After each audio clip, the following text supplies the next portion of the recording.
and the reigning, defending UFC welterweight champion of the world, T-Wood, Tyron Woodley. Laura Sango is on location as well. And Kemflo, I gotta say, take us back.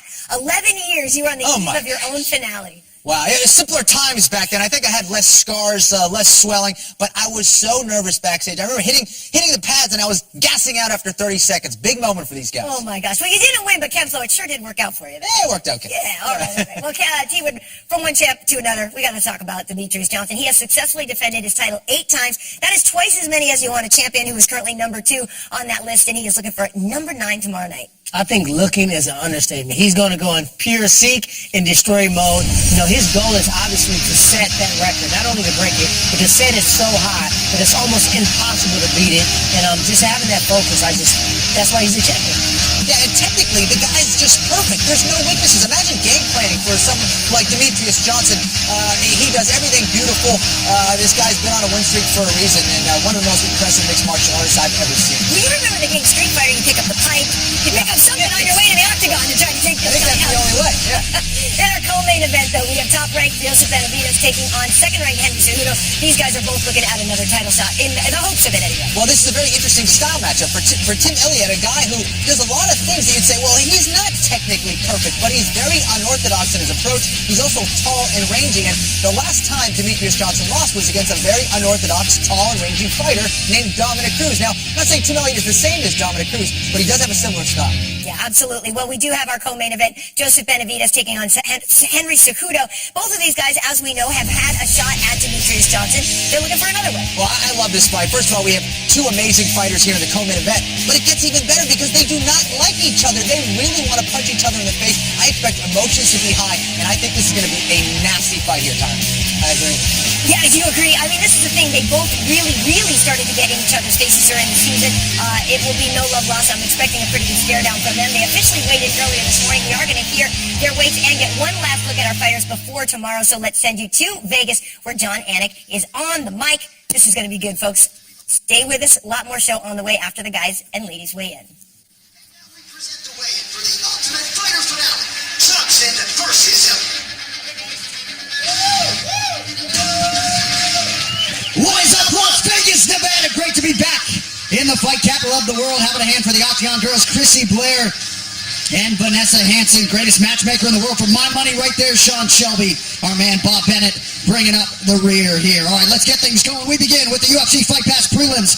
First up in the UFC light heavyweight division, Josh the Sandman Stansbury versus Devin Brown Bear Clark.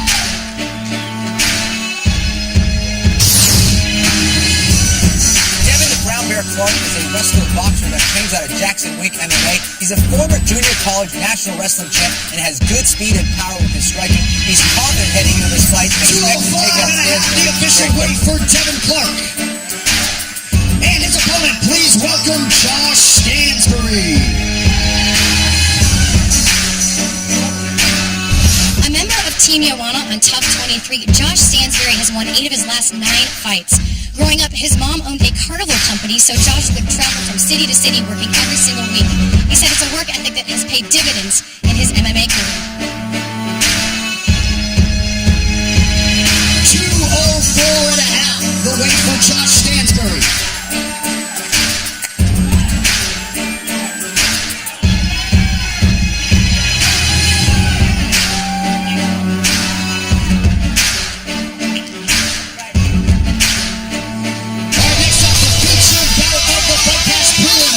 Middleweight division, Elvis the King Mutapcic versus Anthony Lionheart Smith. Anthony Smith has a go-for-broke fight style that makes him a constant candidate for fight at night honors. Smith is very powerful in the striking, and he also has great groundwork. His record sport, 13 KOs, 10 submissions, only leading 2 of his bouts by decision. 185.5 for Anthony Lionheart Smith. And his opponent, Elvis Mutapcic. In 2000, Elvis Mutapcic left war-torn Bosnia and came to the United States. Now living and training out of Iowa, Mutapcic has won 7 of his last 10 bouts with 9 first-round stoppages. He says his favorite grappling technique is, quote, takedown via knockout. 185, the official weight for Elvis Mutapcic.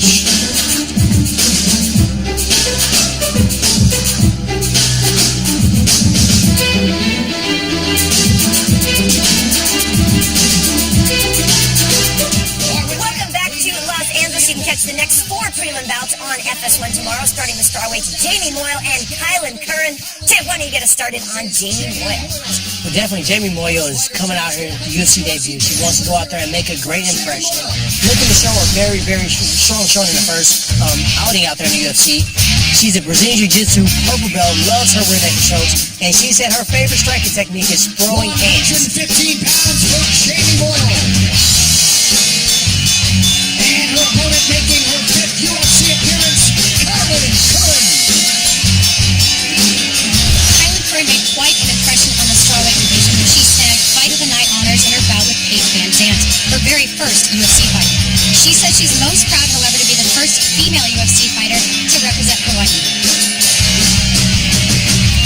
That was a great scratch you had with Paige. 116, the official weight for Kylan Curran. Tyron, why don't you color your hair like that? I was just thinking that no matter what happens, you have to pay attention to her hair right now. Also, of course, we have to remind people Jamie Moyle was on The Ultimate Fighter season 23 as well. So good to her. All right, our next prelim is in the UFC's lightweight division. Let's go, Dong Hyun Kim versus Brendan Badger O'Reilly. A former horse trainer, Australia's Brendan O'Reilly started boxing at the age of 15. Add to that Greco-Roman and freestyle wrestling state championship titles, and O'Reilly has a skill set that makes him dangerous anywhere the fight goes. Nice head there, brother. Go with the cowboy look. 155, the official weight for Brendan O'Reilly. And his opponent is Mexico, Dong Hyun Kim. No, Tyron, that's not the Dong Hyun Kim that you knocked out in Macau, but he is from South Korea and he is a judo black belt. Kim, still relatively new to the UFC roster, and this is a very important fight for him. Kim has been knocked out his last 2 fights, and this lightweight division isn't getting any easier at all. I thought it was going to be him. 155 and a half, the official weight for Dong Hyun Kim. Like, did he drop down the lightweight?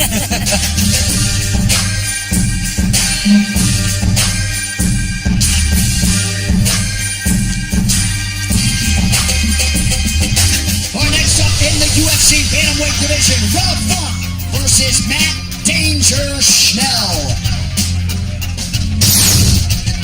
Matt Schnell is a teammate of mine of American Top Team, but not only that, he spent some time in my personal academy, ATT Evolution, in St. Louis, Missouri. Kid is very well-rounded, very hard-working, great work ethic. He's not a man of many words, but he looks to show some danger in octagon. 135 and a half for Matt Schnell. And his opponent, please welcome the Massachusetts native, Rob Funk. Rob Funk's MMA journey began in a rather unusual way. He was delivering pizzas to some guys involved in jiu-jitsu. It piqued his interest. He joined the gym a week later, and the rest is history. Font has won 11 of his last 12 bouts with 6 first-round finishes. Did you offer Matt Snell the Kenny Florian picture on Tough Talk? I didn't. Otherwise, he would have taken it. Oh, I think he was there when Pettis was here, and he gave it to him. Yes. Still can't believe he didn't keep it. It's a shame, really. And that brings us to our featured prelim in the featherweight division, Gray Maynard versus Ryan Hall. Well, Ryan is a fighter I've been working with a lot over the last few years, so I know him very well. Ryan is one of the most accomplished American Brazilian Jiu-Jitsu competitors out there. He is the top 22 champion. 145, the official weight for Ryan Hall. And he's also a guy that I believe will take Brazilian Jiu-Jitsu to the next level here in the octagon. UFC lightweight title challenger, Gray Maynard. Gray Maynard is a long-time competitor. As I remember from the Big 10 versus Big 12 rivalry days, he was wrestling at Michigan State. Him and Sugar Rashad Evans, so I just remember how competitive. 145 and a half, the official weight for Gray Maynard. How competitive he was as an athlete. Going down in a different division. If he was a bully at 155, I can't wait to see what he does at featherweight. He's going to want to try to keep Ryan off his back, I can tell you that. Welcome back to the Fox Sports Desk. Just the 6-fight main card is left to weigh, and kicking it off our flyweights Ryan Benoit and Brandon Moreno-Ketlo. What can you tell us about the babyface Benoit? Well, first of all, this is such a great fight. Benoit is very exciting. This is a guy who has a very strong wrestling and striking background. He's known for his right hand and his rear naked choke, so I love that. Likes to get off to a quick start, so watch for that tomorrow night. Both of these guys very explosive early.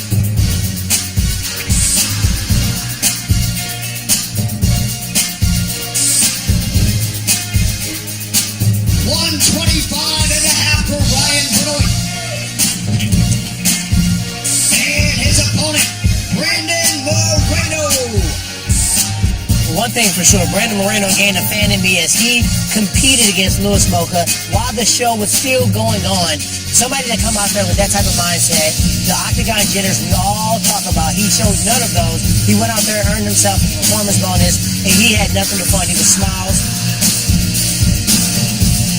126, the official weight for the Assassin Baby. Smiles on top of smiles, underneath smiles, on side of smiles. Now, once again, DC named him McLovin, right? He said McLovin. We also really do have the battle of the babies, the Assassin Baby versus Babyface Benoit. Who let those kids up there? Who let those kids? Are they the proper age? Our next fight is in the bantamweight division. Sarah McMahon versus Alexis Davis. First fighter to the scale. We welcome back Alexis Davis.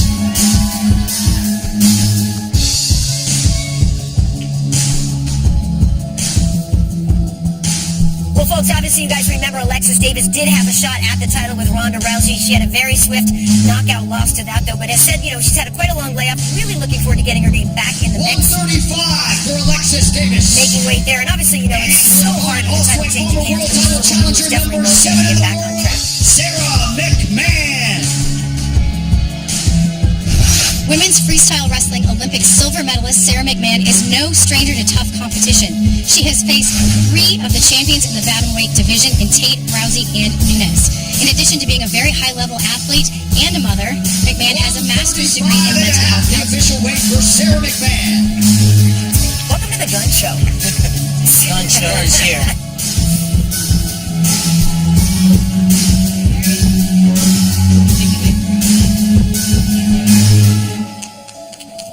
All right, moving on now to the UFC's light heavyweight division.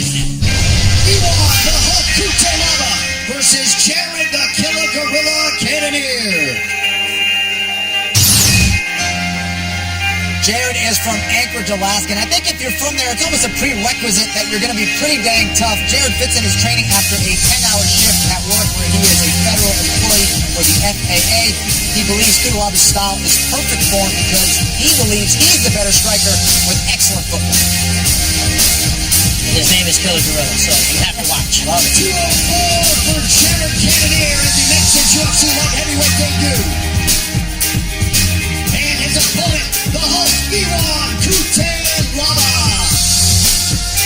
Despite being the 8th youngest fighter on the UFC roster, Moldova's Ian Kutelaba has racked up some impressive statistics. He has 9 wins via knockout, 10 first-round stoppages, and interestingly enough, both of his submission wins have come via omoplata.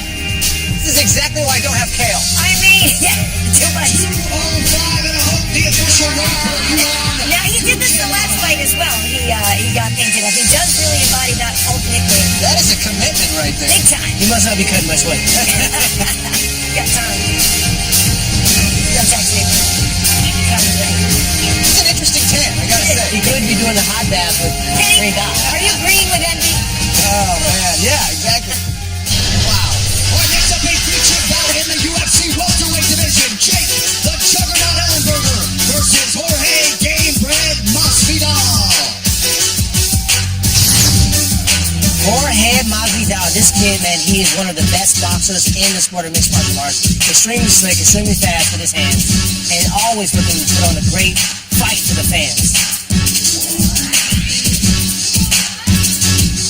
171, the official weight for Gamebred. Work it. And his opponent is ranked 15th in the world. Please welcome Jake Ellenberger. Well, a lot like Masvidal, Ellenberger is a very experienced veteran of the UFC who has one-punch knockout power and very solid wrestling skills. He has big wins over guys like Josh Koscheck, Jake Shield, Nate Marquardt, and Matt Brown.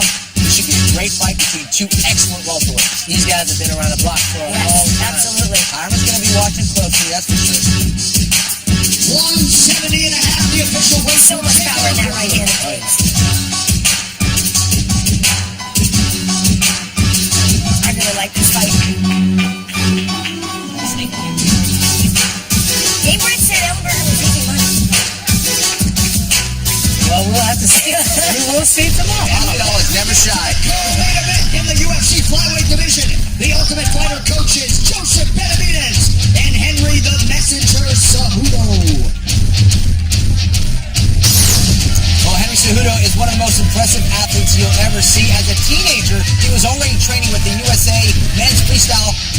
and at 21 years old, he became an Olympic gold medalist. Just unbelievable stuff. Henry is a very good striker as well, with fast hands and solid Muay Thai. As a coach of this season of The Ultimate Fighter, we know how badly he's been waiting to fight tomorrow night. 125 and a half, the official weight for Henry Cejudo. And his opponent is the #1 ranked flyweight contender in the world, Joseph Benavidez. Speaking about being around the block close to fights, Joseph Benavidez has been around for a very long time. Is regarded as one of the top flyweights in the world. He's obviously taken on Henry Cejudo, who he has not been the most friendly with. So I'm excited to see how this rivalry take part in the octagon. 125 and a half for Joseph Benavidez. Let's see the stare down. There we go. Let's get in there.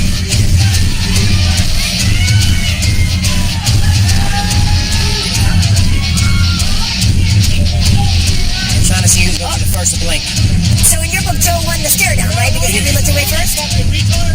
Oh! That's... All right, with that backdrop, it is now time to take a closer look at the two men who will compete tomorrow night for the UFC Flyweight Championship of the World.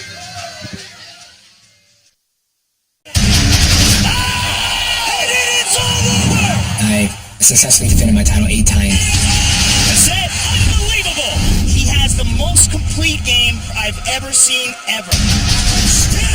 My stats speak for himself. Demetrius Johnson. I'm just a better fighter than Tim Elliott. The odds are against him. You beat so many guys for so long, eventually you're going to lose. You're bound to lose. Somebody's going to catch you. Now, the better fighter doesn't always want to fight. All I have to do is perform well on one day, and if I do that, I can become a world champion. Demetrius Mighty Mouse Johnson is without a doubt the greatest fighter in the history of mixed martial arts. I don't think there's a single fighter that's been able to dominate people the way he has inside the octagon. Great Muay Thai by the champ. That's it. Wow. His wrestling is excellent. His striking is excellent. His submissions are excellent. He literally has no weaknesses. He's the greatest champion ever, but he can be beaten. He has been beaten, and he will be beaten again. It is a great feeling to have once been fired by the UFC, and then now I won the show, and I'm getting a chance to fight for a world title. It makes me feel great. I feel like my previous fights in the UFC, they're helping me prepare for this moment, and I know that I can compete with anybody. My game plan is to make it ugly. I don't want it to be a contest of who has better technique. I want it to be a knockdown, drag-out war, a bloody, ugly fight. I don't worry about my punch. I'm just worry about what I'm going to do. I'm just going to fight my fight. My goal is always about there. Go to my way. The thing is I have nothing to lose. I'm not going to stop fighting when I get tired. I'm not going to stop fighting when I'm hurt. And I'm going to be right in his face the whole time. And that makes me a bad matchup for BJ. His time is up. I fought the best of this division. It's just another opponent. Just remember, I'm going next. Good luck. Fighter to the scale, the challenger, the ultimate fighter, season 2. Is there a nicer guy than Tim Elliott? Is there a cooler dad than Tim Elliott? I'd say no way. Tim has had perhaps the most impressive performance that I've seen out of any of the Ultimate Fighter seasons. After all the champions were assembled for this season, only he was standing at the end of it. There he is getting on the scale. Right on the championship weight, 125 for Tim Elliott. And he looks huge already. Yeah, he has put back on some weight for sure. Very happy because of it. The reigning, defending, undisputed UFC flyweight champion, Demetrius Mighty Mouse. Where do you start with this guy? He's had nearly a perfect career. One injury makes sense before he hop on the scale. 124 and a half, the official weight for DJ. He's so fast to the scale, I can't even get your accolades out. Here we go. And folks, Tim Elliott never looks his opponent in the eye in the stare down, so he's not a thing really personal against DJ. See, I didn't know that. I thought he was just trying to... Vegas, here he is, man of the moment, the challenger, Tim Elliott. Congratulations on winning the Ultimate Fighter. Your thoughts on the eve of the biggest moment of your professional life? Man, I'm just happy to be here. I love to fight. This is what I like to do, and I get paid to do it, so I couldn't be happier. There he is, folks. Big opportunity tomorrow night. Tim Elliott. All right, and here he is, the consensus best pound-for-pound mixed martial arts athlete on the planet, Demetrius Johnson. Good to see you as always, my man. Your thoughts on this challenge in front of you as you try to make it 9 consecutive title defenses? It's a great challenge. First off, thank you everybody for coming out. After party at LAX, I'm just going to go out there and fight, and hopefully we get number 9. All the best, champ. Ladies and gentlemen, let's hear it once more. UFC flyweight king, Demetrius Johnson.